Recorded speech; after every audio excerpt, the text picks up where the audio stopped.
ब्रह्मचारी कुशलवर्धन खूप चांगल्या प्रकारे त्यांचा परिचय या ठिकाणी करून दिलेला आहे। खरं तर नेहमीचा जो काही सहवास लाभतो आणि ज्यावेळेस दोन मित्र म्हणूया किंवा ऑफिसमध्ये जे काही एकत्रित येत असतात आणि त्याच्यामुळे जो काही सहवास लाभतो त्याच्यामुळे एकमेकांचे जे काही गुणधर्म जे आहेत ते एकमेकांना चांगल्या प्रकारे म्हणजे माहीत असतात। तर सुंदर असा आजच्या या ठिकाणी या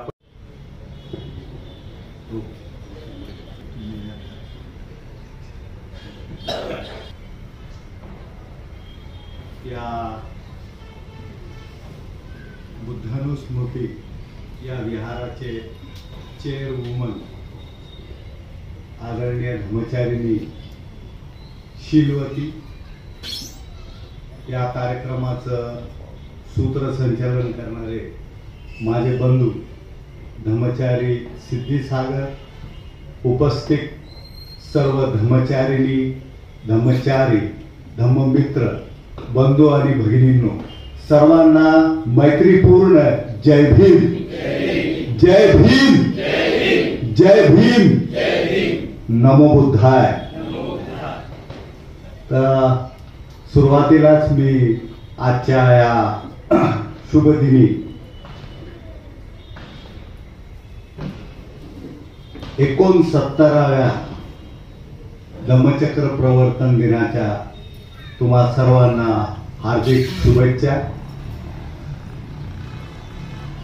आणि आपलं जवळपास नाही का आपण 40 मिनिटं आपला कार्यक्रम उशिरा सुरू होतोय, तर आपल्याला वेळेचं भान पण ठेवायचं आहे। विषय खूप एक प्रकारे मी ज्याला नाही का याला इट्स व्हेरी सेक्रेड माझ्यासाठी, कारण हा दिवस आमच्या सर्वांच्या जीवनामध्ये एक अभूतपूर्व असं क्रांती म्हणूया, आपण बदल म्हणूया, तो घडून आणलेला आहे बाबासाहेबांनी। तर मी एक विषय निवडलेला आहे, मला असं काही सुचवण्यात आलं नव्हतं, परंतु यशोरत्नांच्या मार्फत मी तो संदेश दिला। डॉक्टर आंबेडकरांचं ॲस्थेटिक डायमेन्शन म्हणजे बाबासाहेबांचं जे सौंदर्य पैलू आहे त्याचा आपण आज शोध घेणार आहोत। परंतु हे सौंदर्याचं शोध घेताना सुरुवातीला काही गोष्टी मला तुमच्याशी शेअर करताना शोध घ्यावा लागणार आहे। तर त्याची शोध घेताना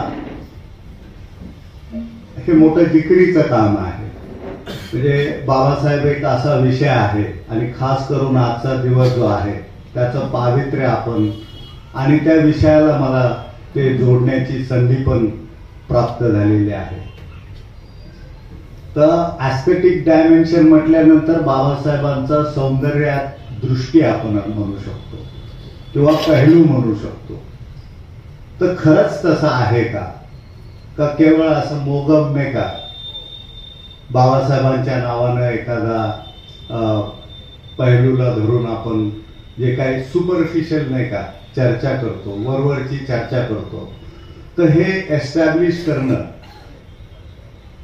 त्याचा शोध घेणं आणि ते देखील ऐतिहासिक दृष्ट्या जे फॅक्च्युअल आहे त्यावर तुमच्याशी चर्चा करणं हे अधिक संयुक्तिक वाटेल मला तरी। तर मी ह्यावर चिंतन करत होतो, doctor Babasaheb Ambedkar aesthetic dimension. तर खरंच तसं आहे हे सिद्ध करणं हे फार आवश्यक आहे। त्यांचा एक पायिक, एक अनुयायी किंवा एक आंबेडकराईट, एक बुद्धिस्ट म्हणून त्यांचा हा जो डायमेन्शन आहे तो एक्सप्लोअर करताना अत्यंत महत्वाचा आहे। त्यांचं दैदिप्यमान कार्य जे आहे ते लोकांसमोर पोचवणं, लोकांना ते अवगत करून देणं हे माझं कर्तव्य आहे असं मी समजतो. तर मी चिंतन करताना मला असं पाहायला मिळालं, तुम्ही जर खैरमोडेंचा 8वा खंड याचा जर अभ्यास केला तर ह्या सौंदर्य शास्त्राविषयी बाबासाहेबांनी स्वतः काही टिप्पणी केलेल्या आहेत त्यांनी. आणि हा संदर्भ जो आहे तो 1940चा आहे. 1940 मध्ये बाबासाहेबांनी एका त्रैमासिक आशा प्रमोद नावाच्या या त्रैमासिकाच्या एडिटरला, संपादकाला, त्यांचं नाव होतं HV देसाई, त्यांना एक मुलाखत त्यांनी दिली होती. आणि त्या मुलाखतीमध्ये त्यांचं जे काय एक नैतिक सौंदर्य आहे ते एक प्रकारे त्यांनी एक्झिबिट केलेलं आहे, म्हणजे प्रदर्शित केलेलं आहे, साजा केलेला असं म्हणायला काय हरकत नाही. तर त्या पत्रकाराचं पण आपण एक प्रकारे कौतुक केलं पाहिजे, ॲप्रिशिएट केलं पाहिजे. HV देसाईंनी बाबासाहेबांना असा प्रश्न केला की राजकारण आणि अर्थकारण या खेरीज बाबासाहेब तुम्हाला आणखी कोणत्या गोष्टी आवडतात? तर बाबासाहेबांनी एक प्रकारे तत्काळ त्याचं उत्तर दिलेलं आहे, मला चित्रकला खूप आवडते. काय म्हटलं त्यांनी? चित्रकला खूप आवडते. तर हा झाला एक ऐतिहासिक, म्हणजे नाही का, फॅक्च्युअल असं ज्याला आपण म्हणू संदर्भ. एवढं बोलून बाबासाहेब काय थांबत नाही. ते म्हणतात, माझ्याकडे जर पैसा असता तर जसं पुस्तकांचं मी संग्रह केलेला आहे तर तसंच मी चित्रकलेचा सुद्धा संचय केला असता, पण माझ्याकडे पैसा अभावी ते करता आलं नाही. आणि पुढे ते म्हणतात की मी ऑक्सफर्डमध्ये असताना, म्हणजे ज्यावेळेस ते विद्यार्थी दशेत होते, बहुतेक ते प्रॉब्लेम ऑफ रुबी या ग्रंथाचं लिखाण ज्या काळात केलं त्या कालावधी दरम्यान ते ऑक्सफर्डला असताना ते एका इंग्लिश माणसाच्या, तो विद्यार्थी होता, त्यांचा क्लासमेट असेल बहुतेक, त्यांच्याशी त्यांची मैत्री झाली. आणि त्याचा भाव होता बेवेन, हा उद्योगपती होता. महत्वाचा संदर्भ आहे. तर ह्या बेवनकडे बाबासाहेब म्हणतात, बेवन हा चित्रकला उद्योगपती होता, परंतु त्याला चित्रकलेचं खूप प्रेम होतं. आणि ब्रिटिश म्युझियमकडे जेवढे संग्रह नव्हतं तेवढं त्याचा व्यक्तिगत संग्रह होता. आणि फार महत्वाचं आहे, म्हणजे ह्याच्यामधनं आपण काहीतरी धम्म आचरण सुद्धा आपल्याला शिकता येईल की बाबासाहेबांचं प्रॅक्टिस याच्यातनं अभिव्यक्त होताना आपल्याला पाहायला मिळतं. पुढे जाऊन हा बेवेन जो आहे, त्यांच्या मित्राचा भाऊ, जो उद्योगपती होता, ज्याच्याकडे मोठा संग्रह होता, ब्रिटिश म्युझियम पेक्षाही, आता असं बोलताना बाबासाहेबांनी काही जस्ट मोगम बोलले नसतील, काहीतरी फॅक्ट्स असतील, नाही का. तर बेवेनला एका चोरीच्या प्रकरणामध्ये शिक्षा होती, हे विशेष आहे. आणि शिक्षा झाल्यामुळे बाबासाहेब म्हणतात त्याच्याविषयी असलेला आदर जे आहे ते मात्र कमी झालेलं नाही. तर आपण धम्मचारी, धम्ममित्र आहोत, बौद्ध आहोत, तर आपण एखाद्या व्यक्तीने चोरी केली तर आपले रिॲक्शन्स कसे असतात, फार महत्वाचं आहे. बाबासाहेब म्हणतात त्याच्याविषयी माझा आदर कमी झालेला नाही. का? तर त्याचा जो चित्रकलेचा संग्रह होता त्याच्या माझ्या मनावरती मोठा प्रभाव, अनुकूल असा प्रभाव झालेला आहे. तर आपण काय करतो, नकारात्मक त्या व्यक्तीविषयी बनतो, त्याला मदत करत नाही आपण. हे शिकण्यासारखे. बाबासाहेबांची क्षमाशीलता सुद्धा आपल्याला इथं पाहायला मिळतं. म्हणजे जाता जाता मी गोष्ट शेअर करतो. पुन्हा बाबासाहेबांना त्या पत्रकारांनी असं विचारलं की आणखीन काय आहे बाबासाहेब? तर बाबासाहेब म्हणतात मला हिंदी आणि इटालियन चित्रकला खूप आवडतात. आपण कलेविषयी ऍस्थेटिक डायमेन्शन पाहतोय. इटालियन कला खूप आवडते. आपण आपल्या गुरुचं म्हणजे उर्गेन संघरक्षितांच्या जीवनाकडे पाहिलं, आर्ट अँड रिलिजन याच्यावर त्यांनी खूप काय भाष्य केलेलं आहे. तर भंते म्हणतात सेंट जेरोम जे एक इटालियन हे आहेत ज्यांनी ज्याला आपण म्हणतो उलगडा करणं, एल्युसिडेशन असा शब्द प्रयोग केलेला आहे भंतेंनी. धर्माचं नाही का जे गूढ आहे ते उलगडा करणारा, बायबलचे जे काय असे गूढ सिद्धांत आहे तो सांगणारा सेंट जेरोम होता.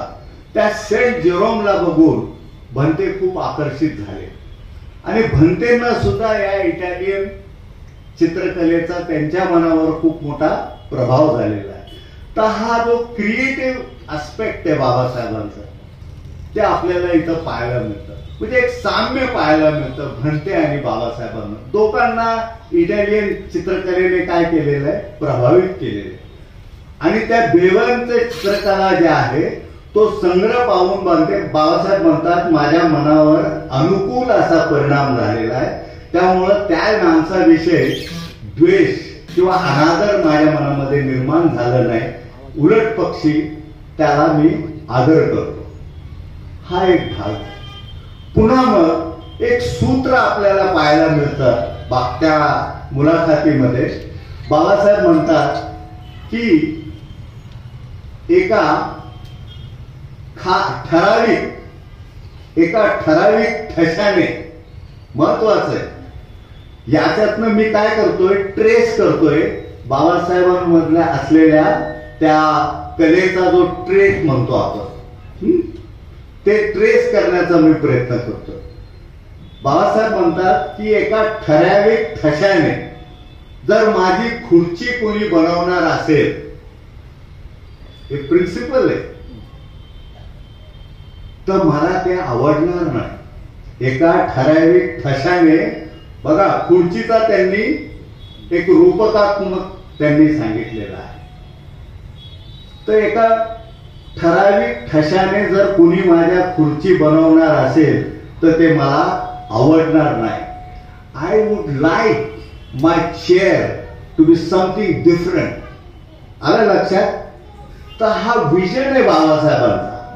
त्यांना प्रत्येक गोष्ट असं काहीतरी नाविन्यपूर्ण, कलात्मक, सौंदर्याने ओतप्रोत असलेलं. आता हे केवळ वस्तुरूपाने नाही, आपण कला ज्यावेळेस आता पुढे पाहणार आहोत तर त्यांना सगळ्या गोष्टी नवीन पाहिजे. म्हणजे हा जो रॅडिकल अप्रोच आहे बाबासाहेबांच्या दृष्टीतला, विजन मधला, तो आपण अंडरलाईन अधोरेखित करतोय इथं. कारण पुढे आपल्याला या बुद्धभूमीच्या निर्मितीमध्ये हा दृष्टिकोन कसा अभिव्यक्त झालेला आहे नाही का. इव्हेंच्युअली त्याला बाबासाहेबांनी या सगळ्या धम्मक्रांतीच्या निर्मितीमध्ये हे जे आजचा दिवस आपण जे सेलिब्रेट करतोय, ह्या सगळ्या प्रपंचामागं बाबासाहेबांचा जो ऍस्थेटिक डायमेन्शन आहे तो कसा उपयोगी झालेला आहे, व्यक्त झालेला आहे, ते आपल्याला पाहायचं आहे. म्हणून हा प्रपंच मी पण तुमच्याशी शेअर करतोय. पुन्हा मग आता आपले गुरु काय म्हणतात बाबासाहेबांविषयी, त्यांना सुद्धा बाबासाहेबांकडनं प्रेरणा मिळाली. तर मी विमलकीर्ती निर्देशा सुत्त भंतेंचं हे सर्वश्रेष्ठ लिखाण आहे. बरेचसे पुस्तकं भंतेंचे हे काय संकलन आहे, त्यांच्या प्रवचनांचं संकलन आहे. असं म्हणतात की भंतेंनी फक्त 2च पुस्तकं लिहिले, एक डॉक्टर आंबेडकर अँड बुद्धिझम आणि पुन्हा मग हे द इनकन्सिव्हेबल इमॅन्सिपेशन असं नाव दिलेलं आहे. त्यामध्ये भंतेंनी काय केलेलं आहे तर बाबासाहेबांचं हे जे ऍस्थेटिक डायमेन्शन आहे ते समाविष्ट करण्यासाठी त्यांनी देखील एक अभूतपूर्व असं नाही का कलेला धरून he has tried to redefine art. म्हणजे ही प्रेरणा त्यांना बाबासाहेबांकडनं मिळालेली. त्यांना मोठं जिकिरीचं काम आहे. आता विमलकीर्ती निर्देशक म्हणजे जे ऐतिहासिक विमलकीर्ती होते त्यांचे जे काय महायानातलं जे काय योगदान म्हणू आपण, किंवा त्यांचं जे सौंदर्य आहे त्या सौंदर्यामध्ये बाबासाहेबांच्या या दैदिप्यमान कार्याचं खास करून भंतेंचं कन्सर्न काय आहे की बाबासाहेबांच्या या कामाला युनिव्हर्सलाइज करायचं, म्हणजे याला वैश्विक स्वरूप देणं. कारण भंतेंची सतत एक चिंता आहे. ते काय म्हणतात की नाझी जर्मनीतल्या स्ट्रगलचं नाही का अकॅडमिक क्षेत्रामध्ये फार चर्चा होती. It is widely red discussed असं भंते म्हणतात. परत जे व्हाईट सुप्रेमेसी त्यांनी ब्लॅक लोकांचं जे शोषण केलं त्याची देखील अभ्यास होता, चर्चा होती अकॅडमिक क्षेत्रामध्ये. परंतु बाबासाहेबांचं जे मास कन्व्हर्शन आहे आणि खास करून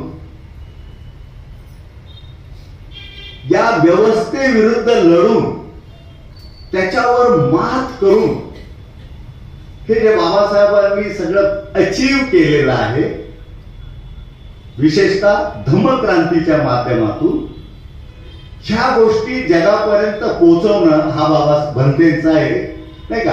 आणि पुन्हा भंते म्हणतात the true nature of dharma from Babasaheb point of view has to be establish. हा प्रयोग आहे भंतेंचा. आणि त्यासाठी भंतेंनी या त्यांच्या मॅग्नम ओपस म्हणजे सर्वश्रेष्ठ ग्रंथामध्ये हा फार मोठा दस्तावेज आहे. विमलकीर्ती निर्देशा सुद्धा एवढं साधं नाही. त्यामध्ये बाबासाहेबांना अकॉमोडेट करणं हे मोठं जिकरीचं काम, पण भंतेंनी ते केलेलं आहे. आणि आजच्या देवीने याच्यावर प्रकाश टाकणं फार महत्वाचं आहे. कारण आजचा दिवस हा आपल्यासाठी जिव्हाळ्याचा आहे, आनंदाचा आहे नाही का. आपल्या जीवनामध्ये जो काय आमूलाग्र बदल झालेला आहे, सर्वांगीण म्हणतो आपण नाही का, या सगळ्या गोष्टी त्या नैतिक सौंदर्य आपण असं म्हणू शकतो की बाबासाहेबांच्या एथिकल ब्युटीला धरून भंतेंनी हे सगळं मांडण्याचा एक प्रयत्न केलेला आहे. तो संदर्भ आहे, इंग्लिशमध्ये आहे, पण मी ते सगळं सांगणार.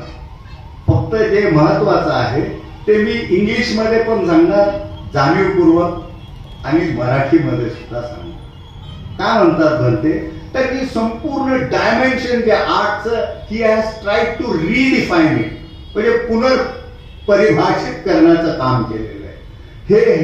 हे जगातल्या ज्या जे कोणी नाही का सौंदर्य शास्त्राचे अभ्यासक असतील त्यांच्यासाठी हे फार मोठं आव्हान आहे. काय म्हणतात Bhante, art is particularly an appropriate analogy of creation of Buddha land. हे एवढंच मी सांगतोय तुम्हाला. म्हणजे बुद्ध भूमीच्या निर्मितीचं साधर्म्य असलेलं जर काही असेल तर ते कला आहे. का तर एखाद्या कल्पनेला मूर्त स्वरूप देणं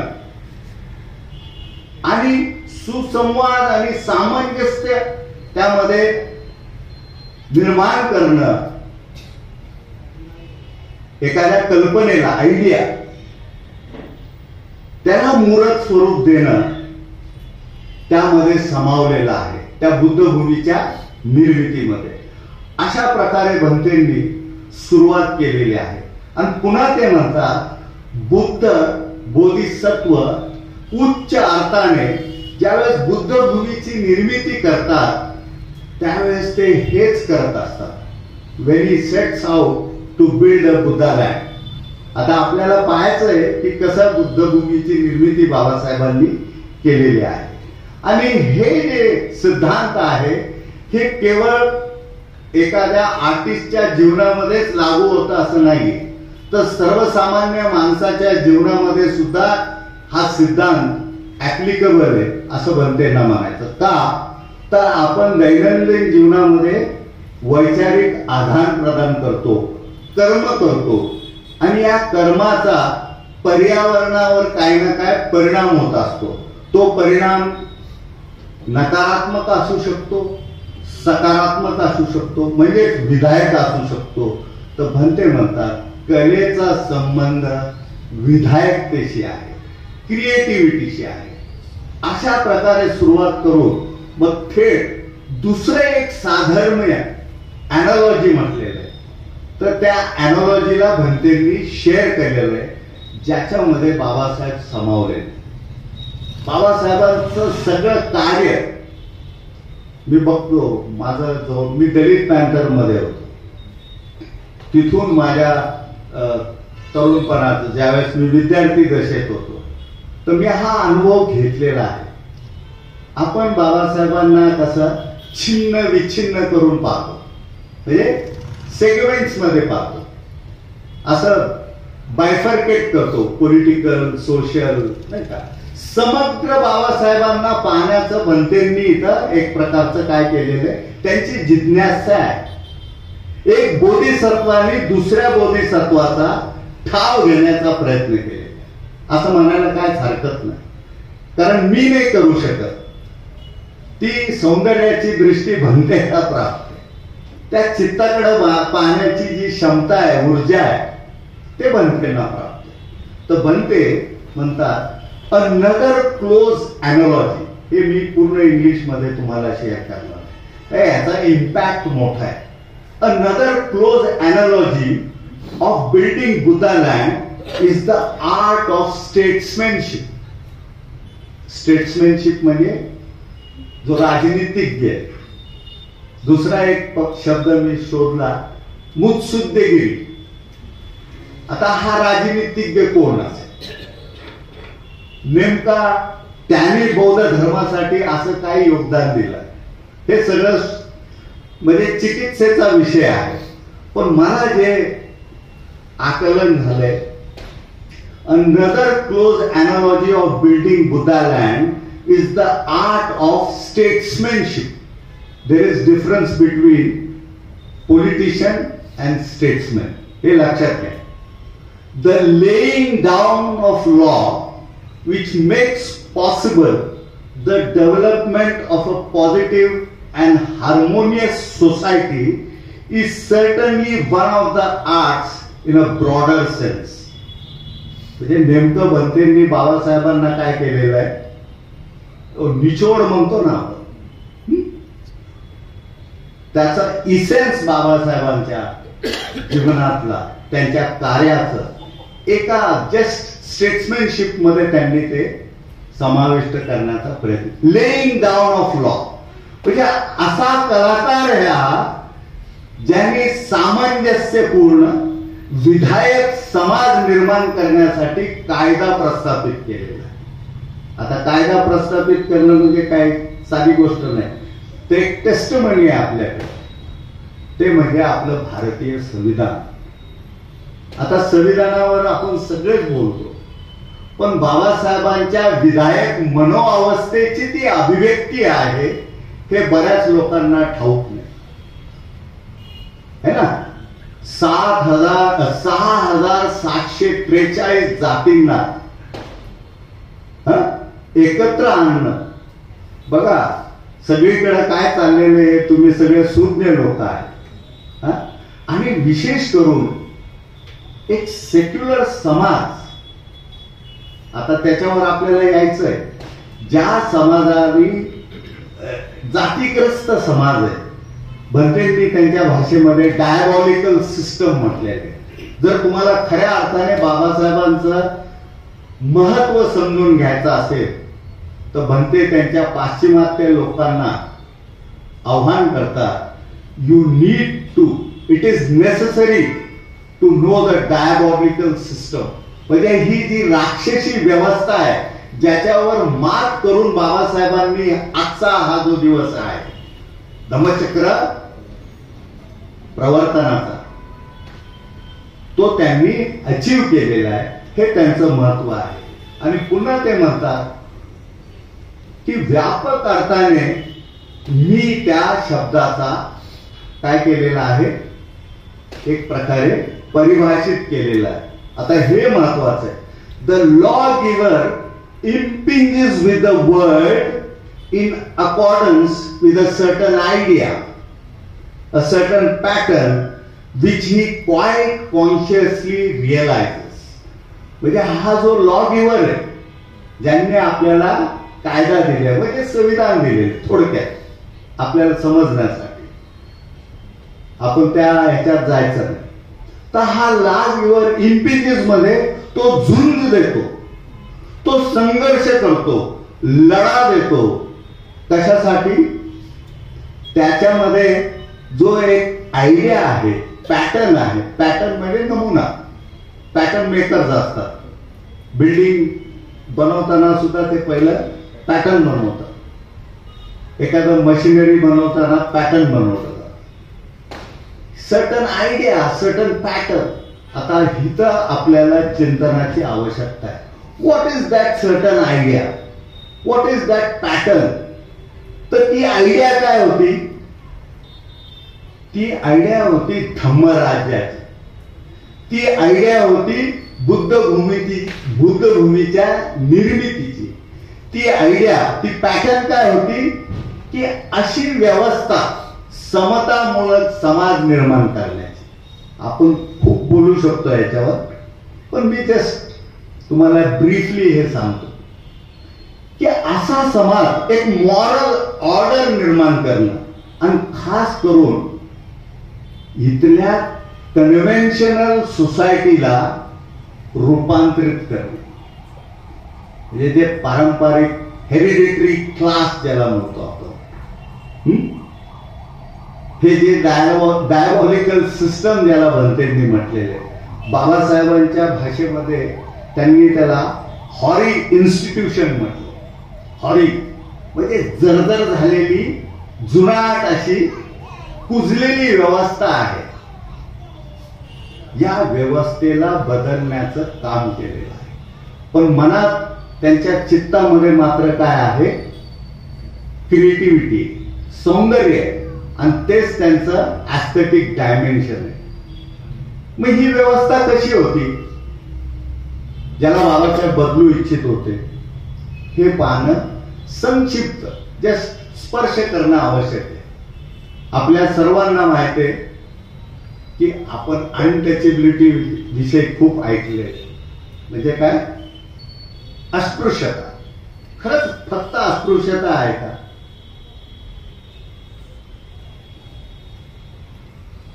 होती का?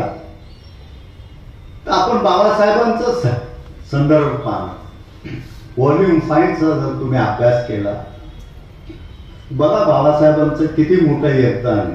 आपण त्यांना कन्फाईन करतो महाराष्ट्रीयन किंवा एक विशिष्ट जातीचे वगैरे वगैरे, परंतु बोधिसत्व असं नसतो. ते वैश्विक आहे, युनिव्हर्सल आहे. आणि मग तो जो ट्रेक आहे तो आपल्याला पाहायला मिळतो. बाबासाहेबांनी केवळ इथल्या अस्पृश्यांसाठी लढले, हे धादांत काय आहे, ऐतिहासिक दृष्ट्या चुकीचं आहे. त्यांनी एक शोध घेतला. केरळमध्ये नायडी नावाचा एक समाज, काय आहे, न्यायडी. त्यांना अनअप्रोचेबल म्हटलेले. काय म्हटले? हे अनटचेबल आहे, ते अनअप्रोचेबल आहे. म्हणजे यांना स्पर्श केल्याने विटाळ होतो, ते आपल्या जवळ येताना नाही का अप्रोच करणं तरी विटाळ होतो. आणि त्यांचं लाईव्हलीहूड काय आहे? दे आर डॉग इटर्स, म्हणजे कुत्र्यांचं भक्षण करणारे, ती त्यांची उपजीविका. आता ह्याच्याहून आणखीन एक फार थ्रेटनिंग वाटेल अशी एक जमात आहे, ती तामिळनाडू. केरळ, हा मॅप बघा, ते तामिळनाडूमध्ये अनसिएबल्स, अनसिएबल म्हणजे ज्यांना पाहिल्याबरोबर विटाळ होतो, अशी कम्युनिटी. आणि they are rat eaters. Shocking. उंदीर मारून त्यांना आज एक ती जमात नाही का तिथं अस्तित्वात आहे. असं समजू नका की हे मलबारचे लोक आहेत, हे केरळमध्ये मलबारमध्ये ही न्यायडी नावाची. तर द अनटचेबल्स, अनअप्रोचेबल्स आणि अनसिएबल्स ह्या अशा कम्युनिटीज होत्या. ही कोणाची देण आहे? तर त्या डायबॉलिकल सिस्टमची ती उत्पत्ती, त्या सामाजिक व्यवस्थेचा तो काय आहे? परिणाम आहे. आणि म्हणून बाबासाहेब याला उद्ध्वस्त करणं किंवा याचं निर्मूलन करणं म्हणजे अशुद्ध भूमीला शुद्ध भूमी करणं म्हणजेच बुद्धभूमीची निर्मिती करणं हा अभूतपूर्व मॅसिव्ह हे साधं काम नाही. चित्रकला आपलं मुद्दा काय आहे? Aesthetic dimension. तर बा ते पोर्ट्रेट आहे, हे असं पोर्ट्रेट बनवणं हे माझ्या दृष्टीने फारसं काय अवघड नाही. कलाकार असेल तर तो करू शकतो, मूर्त्या बनवू शकतो, ताजमहल घडवू शकतो. परंतु मानवी मनामध्ये परिवर्तन आणणं हे सौंदर्य आहे. हे फक्त बोधिसत्व डॉक्टर आंबेडकरांमध्येच ती कला आहे. हा एक्सरसाइज आहे. बाबासाहेब ऍडव्हेंचरस होते. त्यांनी प्रत्येक जे चॅलेंजेस आहे ते स्वीकारलेलं आहे. 10,000 वर्षाच्या संस्कृतीला हे फार इम्पॉर्टंट आहे. तुम्ही डॉक्टर सर्वपल्ली राधाकृष्णाचं नाव ऐकलं असेल. त्याचं एक पुस्तक आहे हिंदू व्ह्यू ऑफ लाईफ. बाबासाहेबांनी ते वाचलं आणि त्याच्यामध्ये शॉर्ट मध्ये सांगतो मी.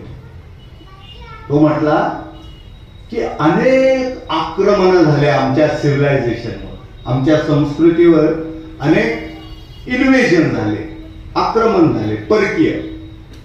पण आमचा हा जो सिव्हिलायझेशन आहे, संस्कृती आहे, तो अभेद राहिलेला आहे. बघा बाबासाहेब काय म्हटले? It's a vicious argument. काय म्हटले? It's a vicious argument. विक्शियस म्हणजे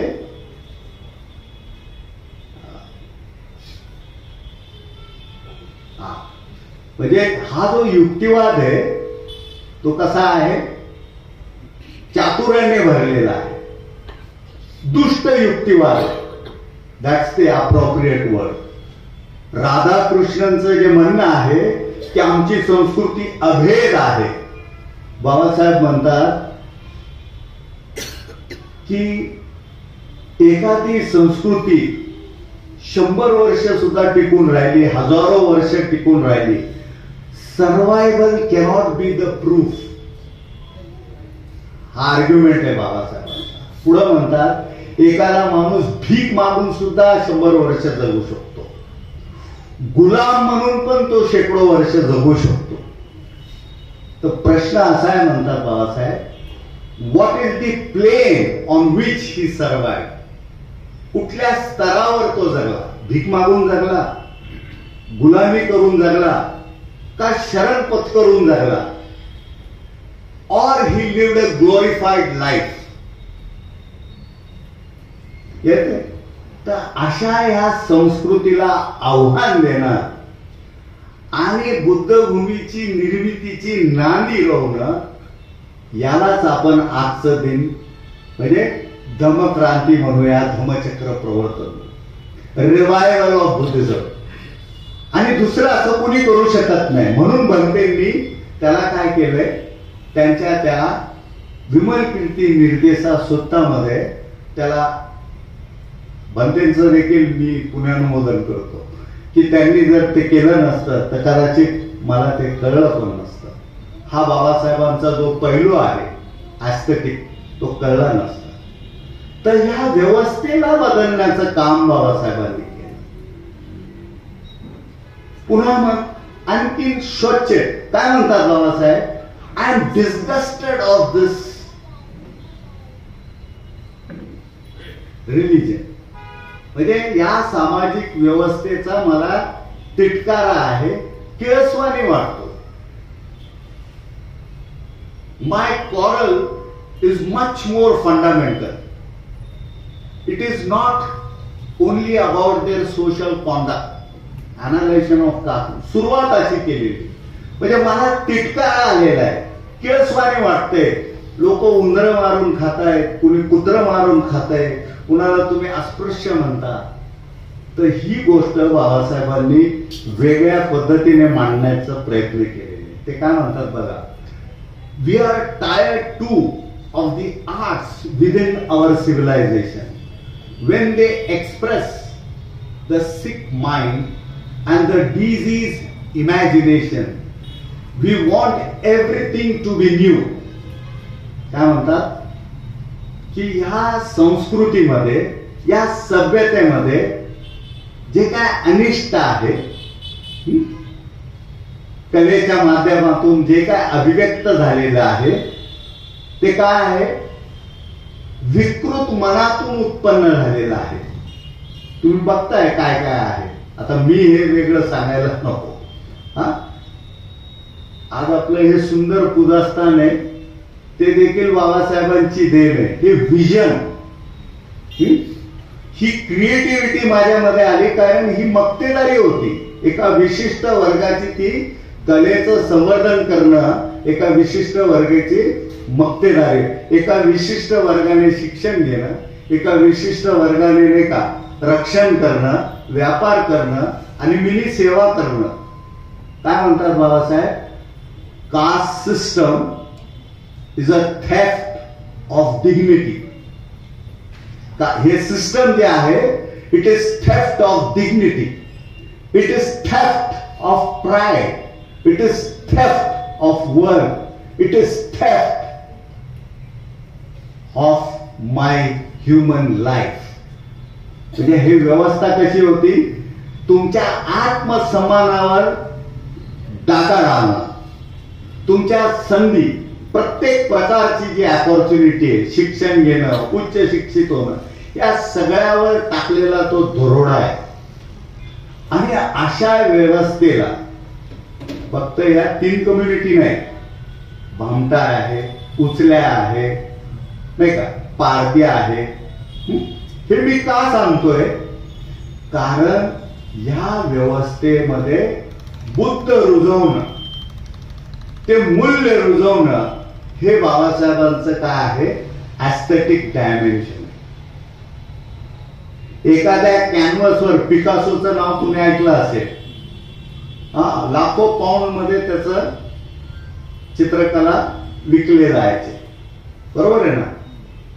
परंतु आमच्या कॉन्शियस मध्ये, म्हणजे एखाद्या इंडिव्हिज्युअलच्या मनामध्ये, चित्तामध्ये बुद्ध, धम्म आणि संघ याविषयी श्रद्धा उत्पन्न करणं किंवा ते कोरणं, हे सुद्धा काय आहे? कला आहे. आणि केवळ व्यक्तीच्या मनामध्येच नाही, त्याच्या कॉन्शियस मध्ये नाही, तर ह्या कलेक्टिव्ह कॉन्शियस मध्ये बघा, तुम्हाला महाराजांचं परिषद आठवा, अर्थात धर्मांतर का, मुक्ती कोण पते, किती लोक होते? 3 दिवस ते परिषद चाललं. महाराजांचं, मानांचं, संतांचं असं कंबाईन करून 50,000 लोक होते. तर म्हणजे काय म्हणतात की Bodhisattva inspires, encourages to lead an adventurous life. म्हणजे स्पिरिच्युअल लाईफ काय आहे? Adventurous life.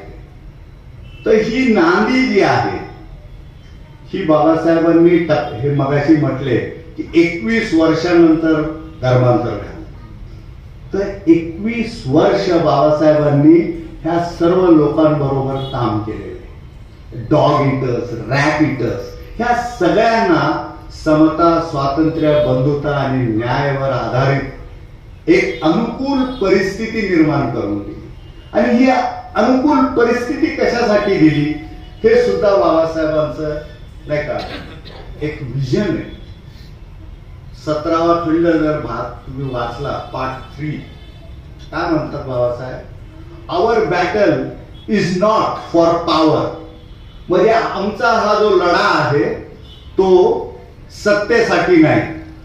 Our battle is not for wealth. म्हणजे संपत्ती साठी सुद्धा माझा हा लढा नाही. पुन्हा म्हणतात our battle is for freedom, not liberty. Liberty म्हणजे political rights. This is freedom, विमुक्तीसाठी. आणि मग पुढे म्हणतात our battle is for human reclamation of human personality. म्हणजे आमचा हा जो लढा आहे तो कशासाठी आहे? मानवी उत्क्रांतीसाठी. इथं रिक्लेमेशन शब्द वापरलाय, उत्क्रांतीसाठी. तर तुमच्या माझ्यासाठी, मला उत्क्रांत होण्यासाठी. बघा, त्या व्यवस्थेने मला काय केलेलं आहे?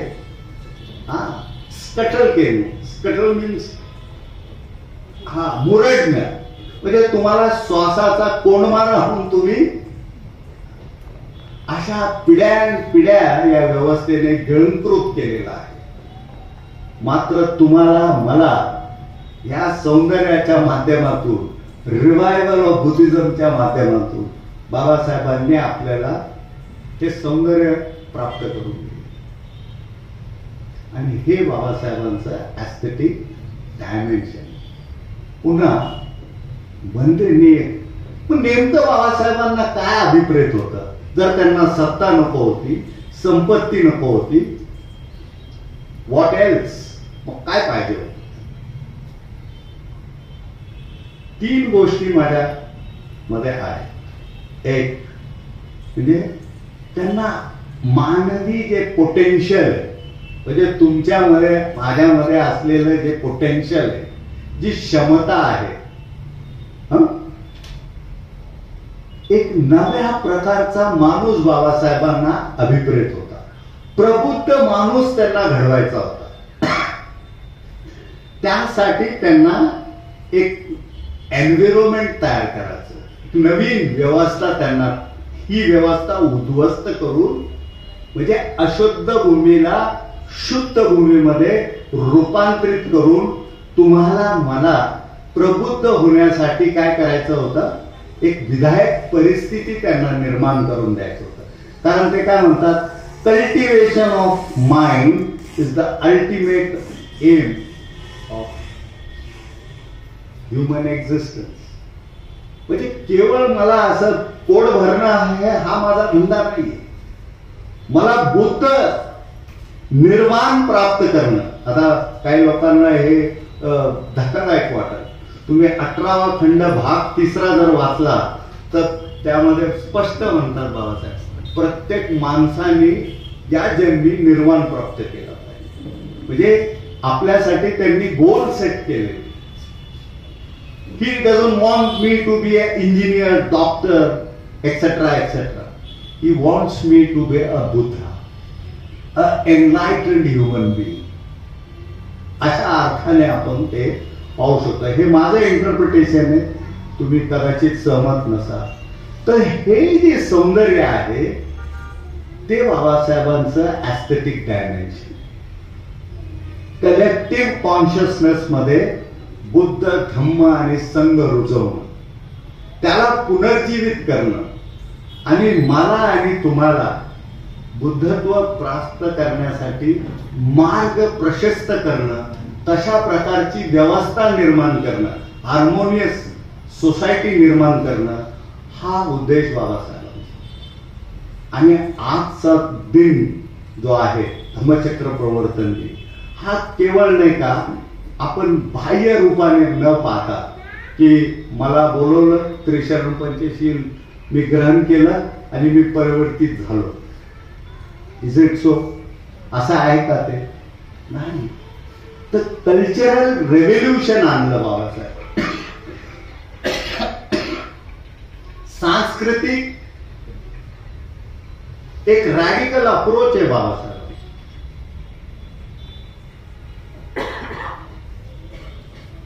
दोन गोष्टी मी शेअर करतो. आपण ज्या मॉरल ऑर्डर विषयी बोलतो, मी काल परवा बर्ट्रँड रसलचं रिकन्स्ट्रक्शन ऑफ सोसायटी त्याच्यावर बाबासाहेबांची चिकित्सा मी पाहिली. मला खूप प्रेरणा मिळाली, कारण हा सगळा किचकट फिलॉसॉफर मुळात तो मॅथमॅटिशियन होता बर्ट्रँड रसल. पण त्याच्या चुका काढणं आणि असं म्हणणं की these are all misconceptions which I want to clear to the readers, असं बाबासाहेब म्हणतात. म्हणजे हे एक प्रकारे मिसकन्सेप्शन आहे. हा सगळा चुकीचा दृष्टिकोन आहे. त्याला मी दुरुस्त वाचकांसाठी मी दुरुस्त करू इच्छितो, म्हणून हा मी लेख किंवा हे चिकित्सा मी पब्लिश करतो. तर मला हे सांगायचं आहे की नैतिकतेविषयी सुद्धा नाही का अशी उदासीनता केवळ भारतातच नाही तर समुच्च जगामध्ये होतं. काय म्हणतात Babasaheb, social scientist have forgotten, म्हणजे जे समाजशास्त्रज्ञ आहे ते हे विसरून गेले की राजकारण म्हणजे राजनीती आणि नीतिमत्ता ethics they are not separate, they are one. त्याशिवाय तुम्ही भातृभाव किंवा फ्रेटर्निटी एस्टॅब्लिश करू शकत नाही. तर असं म्हणण्यासाठी काय लागतं, अथॉरिटी लागतो. की सोशल सायंटिस्ट हे विसरून गेले की नीतिमत्ता आणि राजनीती हे एकच आहे, दे are not different, they are one. म्हणून बाबासाहेब काय म्हटले, कॉन्स्टिट्यूशनल मॉरॅलिटी असलं पाहिजे. हा एक बाबासाहेबांचा मोठा योगदान आहे की त्यांनी जगातल्या लोकांना हे जाणीव करून दिली. दुसरी एक गोष्ट, इथल्या व्यवस्थेविषयी एक प्रिजुडाइज्ड होते लोक.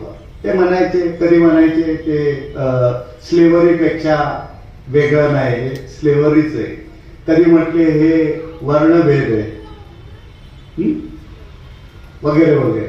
पण बाबासाहेब काय म्हणतात की दुर्दैवाने ह्या विद्यार्थ्यांना हे माहित नाही की ह्यांना फक्त समानता आणि असमानता म्हणजे इक्वॅलिटी आणि इनइक्वॅलिटी हे दोनच कॉम्पोनंट माहित आहे.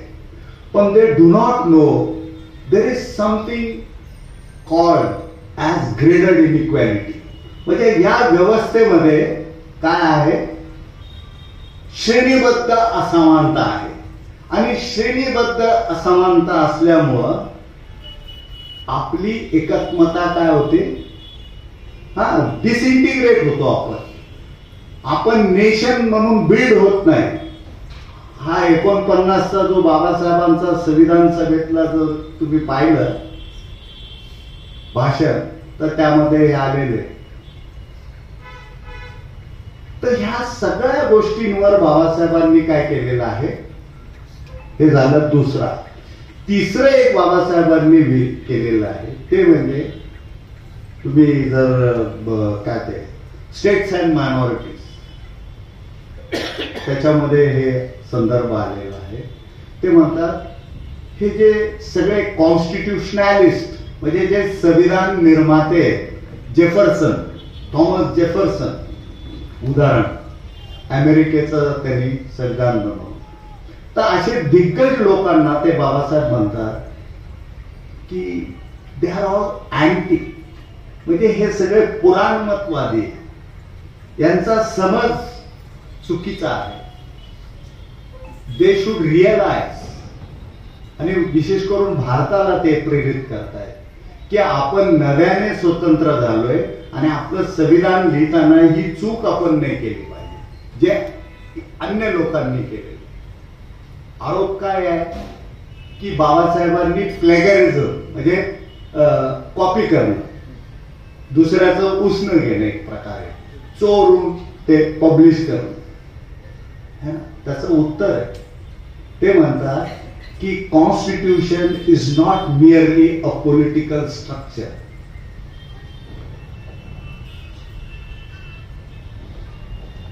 the economical structure has to be defined and made mandatory. आता ह्याच्यावर तुम्ही खूप अभ्यास करू शकता.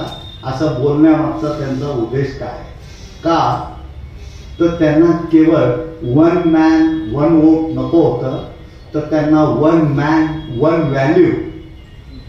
विचार करा, संविधानामध्ये काही बदलाव करायचा असेल, अमेंडमेंट, काही फंडामेंटल चेंजेस आणायचे असेल, तर तुम्हाला काय करावं लागतं, 2/3 बहुमत.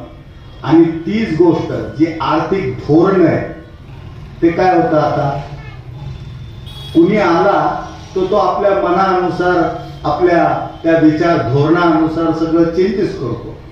पण हॅड इट बीन कॉन्स्टिट्युशनल, जर ते संविधानात्मक असतं आणि मॅन्डेटरी असतं त्यातल्या त्यात, तर जे पॉलिसीज बाबासाहेबांनी त्या काळात सुचवले, small holding in India, federation versus freedom, यामध्ये सगळं विस्ताराने त्यांनी ते मांडण्याचा प्रयत्न केला. तर ते आर्थिक धोरण प्रत्येक सरकारला काय करावं लागलं असतं, अंमलात आणावं लागलं. तर these are all contribution to humanity. म्हणून बनतेंनी त्यांना काय म्हटलेलं आहे, establishing, laying down of law for a harmonious society. तर शेवटी बनतेंच्या शब्दामध्ये बाबासाहेबांना नेमकं काय अभिप्रेत होतं हे सांगून मी थांबणार आहे. तर बाबासाहेबांना ट्रान्सफॉर्मेशन पाहिजे होतं, बट हे ट्रान्सफॉर्मेशन बाह्य अंगाने त्यांना नको होतं. तर बनतेंनी काय सांगितलं बघा, इट इज समथिंग रॅडिकल, म्हणजे काहीतरी हे क्रांतिकारक बदलाव त्यांना, there should be fundamental change, मूलभूत बदल त्यांना अभिप्रेत होता. पुन्हा स्पिरिच्युअल अर्थाने, बनते काय म्हणतात, स्पिरिच्युअल अर्थाने समथिंग मच डीपर, काहीतरी सखोल, थरोगोई. पुन्हा ते म्हणतात ते अशी सूचित करणारी असली पाहिजे बदल, की तुमच्या चित्तामध्ये, संपूर्ण तुमच्या अस्तित्वामध्ये एक total shift in your being. म्हणजे याला आपण म्हणू शकतो की आध्यात्मिक मृत्यू आणि आध्यात्मिक पुनर्जन्म. म्हणजे मी जो जुना माणूस आहे, माझं काय झालं पाहिजे, आध्यात्मिक मृत्यू, सर्व मूल्य, जे मिसकन्सेप्शन्स आहे, जे सगळे चुकी, रॉंग व्ह्यूज आहेत, ते माझे काय झाले पाहिजे. मग तसं झालंय का? आज 69वा आहे. आपलं जे कंडिशनिंग आहे, कास्ट कंडिशनिंग, जरी मी बौद्ध असलो तरी मी ते कॅरी करतो.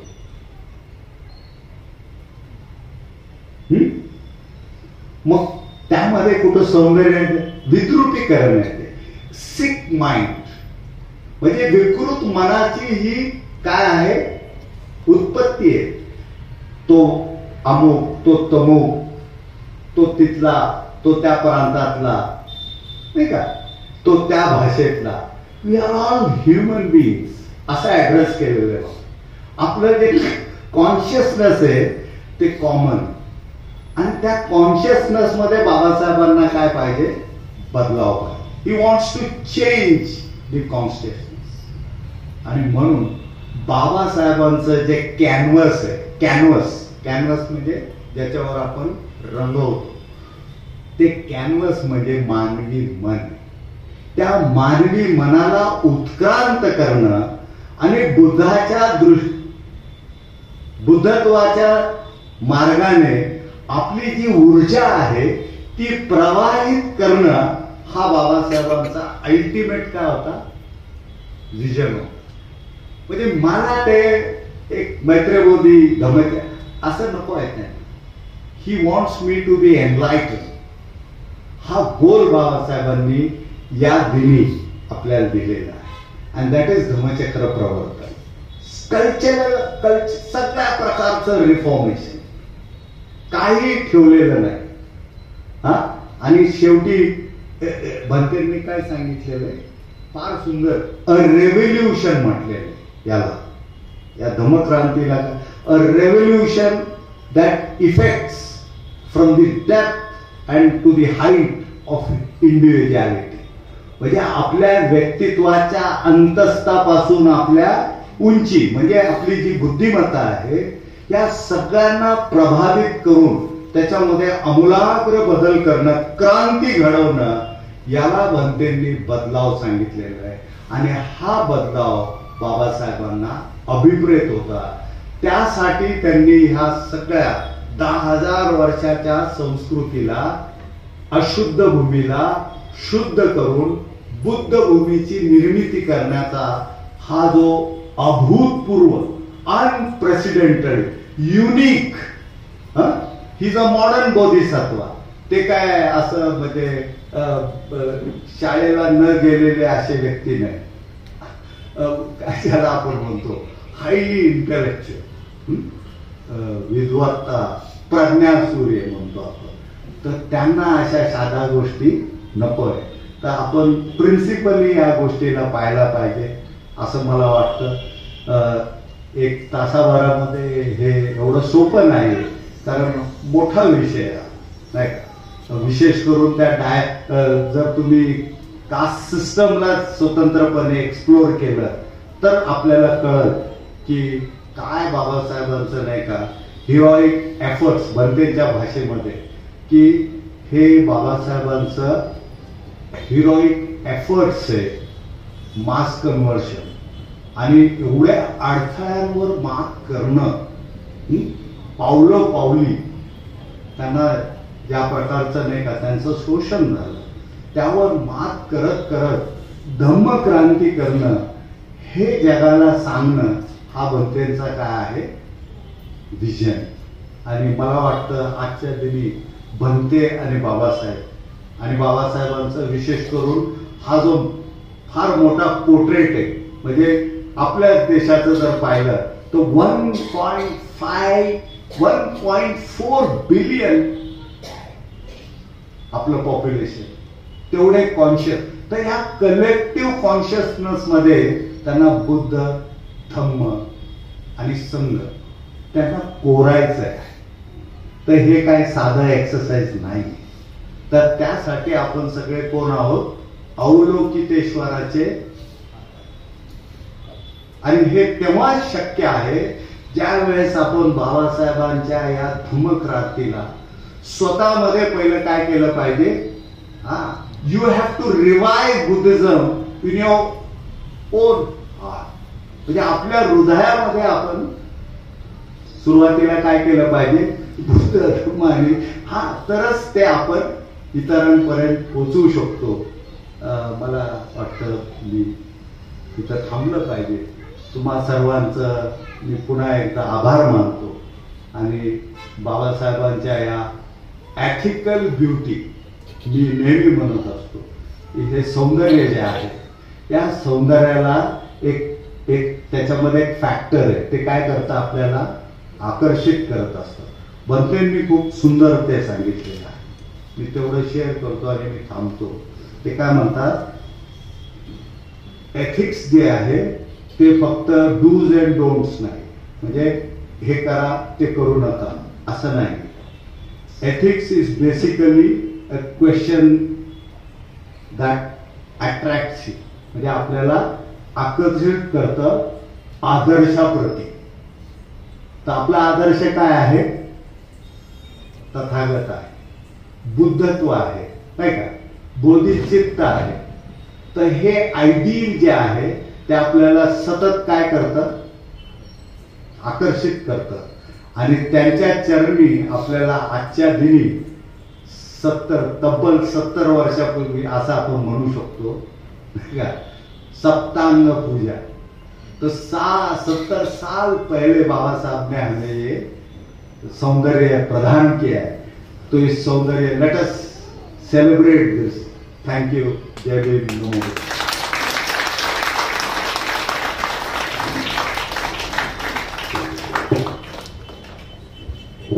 एकदा चला बरोबर.